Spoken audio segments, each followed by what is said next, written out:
a lot of guys have seen those Chinese bits Mm-hmm. that'll come in and they pierce and they whatever they kind of do everything. You modify them just a little bit. You change the grind on one blade, go to 3 instead of 4, and what it allows you to do is initiate on a pierce. So even though it's a small tool, let's say we're making feathers or scales.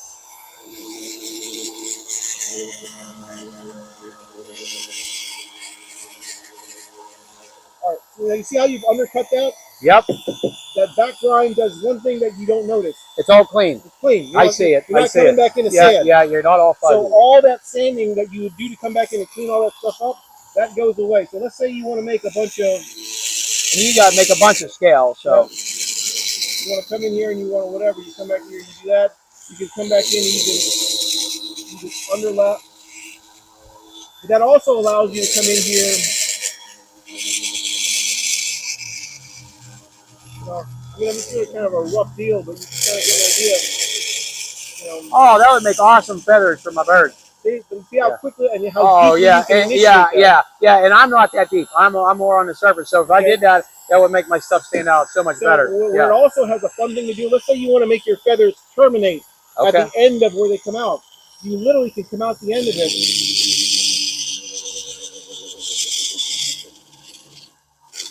Now picture your feathers ending at the end of where they come out at. Now here's where it gets cool. Here's another one right here. Oh, you can stack them. And you can stack on top of them. So if you're coming down your image, whether it's scales or feathers or leaves or something, you can stack.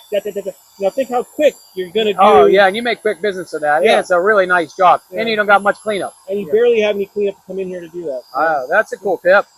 So you took a sort of a cheaper blade and then you modified it? I modified the ones that you were getting off of Amazon. You can order a bunch of those Chinese ones, and they're normally 4-bladers.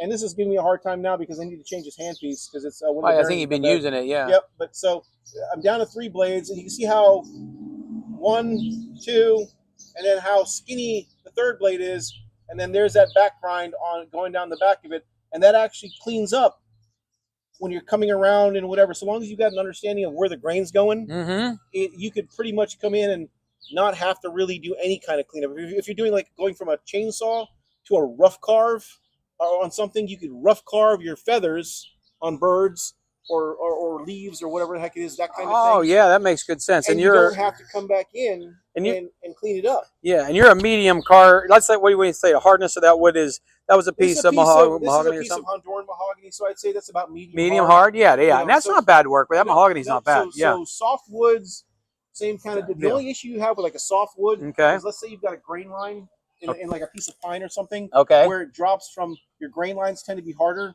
and then there's a big difference in thick. Yep. So you want to make sure that your hand is ready. Sometimes it's so aggressive. You want to make sure your hand is resting on it so it doesn't drop in and cut too much. Okay. So long as you understand that it's really hard to mess up. Okay. Cool. So and it saves me a lot of time. It actually lets me go in and do a lot of nice detail. Really quick. Nice. And that also makes you affordable. You don't want 8 months of nibble. Yeah. And I was so impressed by how clean, and that was pretty effortless as hard as that wood is. I think for you, you had a good grip on it, but still the same. It wasn't like you were exhausting yourself to death, right? And the fact that it already goes into that acute point, you can come to a point on this end. So like those points that I did on the jackfruit in there, I saw that. It's perfect. That jackfruit's so detailed. Thousands of those little things that you can literally come in and do that with.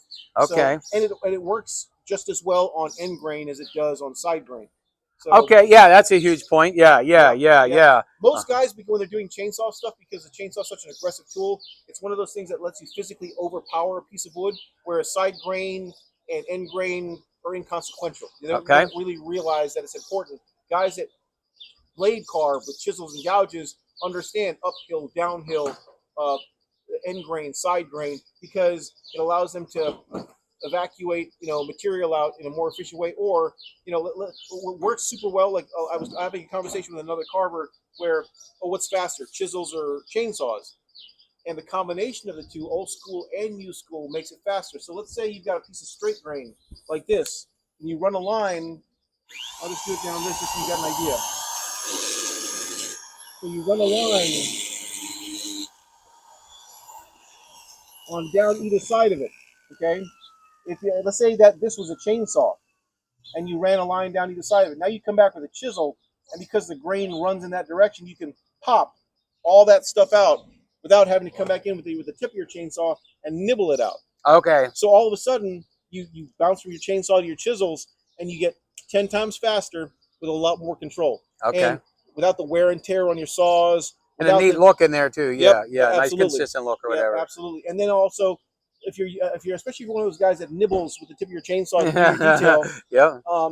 If you acutely go over the point, that's where you get that kickback. A lot of times, it eliminates a lot of that issue that you have with that. Okay. So you bounce between the two, and it makes you fast, and it's a neat look too. Yeah, Yeah. Your stuff has a 100%. different look than other people's things too. Yeah. So you do unique things that no one else does, which is really cool. Well, I mean, I'm sure other people do it. But I never ran into anybody done it in my world beside you.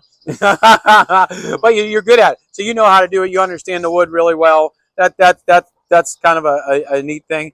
And you're doing a lot of detailed fish, and you've done a lot of work for museums and things like that, right? A lot of reproduction stuff. Yeah, so you got to be spot on. So you're the fact that I know what calipers are is really kind of stupid. Because I really you're not a machine shop person, right? Yeah, you're a chainsaw carver, but yeah, all the high school math that I thought I would never ever have to use because I wanted to be a lazy artist or something.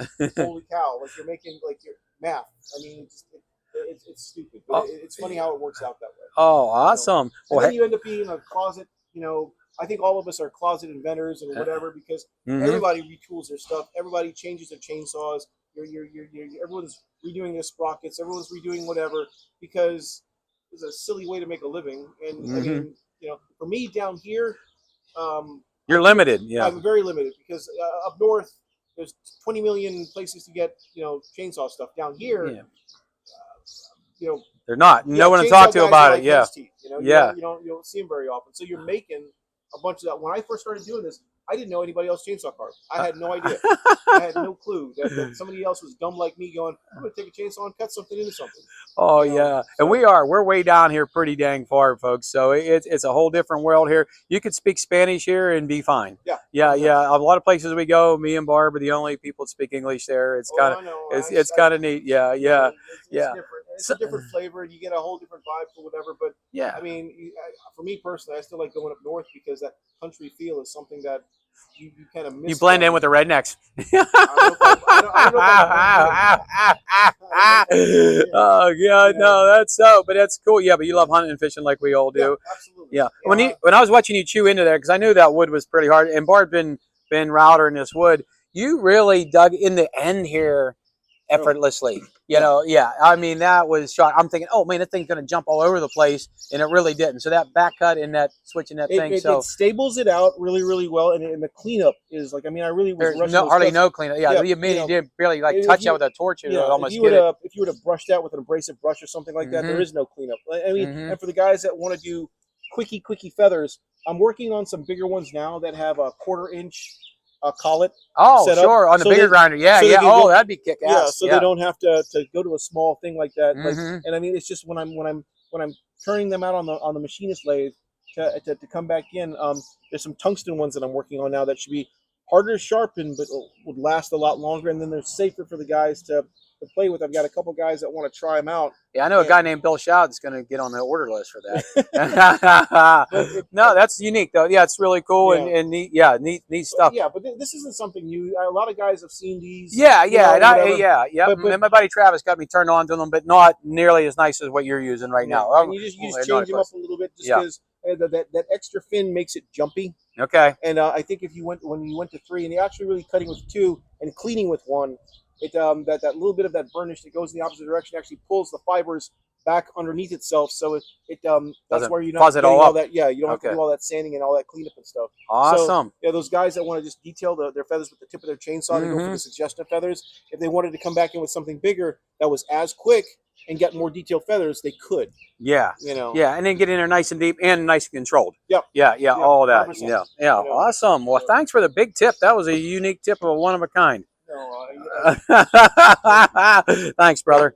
All right. No, but I mean, that's something that might make your lives a lot better than a lot of people, and it's something unique and new. So I mean, for for chainsaw guys. I mean, it's perfect. Yeah. And it gives you a break from your damn chainsaw. I get tired of holding that thing. Oh, I know it. I know it. Awesome. The only thing is when they do fail, they fail catastrophically. And you get a sharp something getting chucked at you. Which is why I want to go to a 1/4 inch collet. Yeah, no, that's a great idea. All right. Thanks, Shawnee.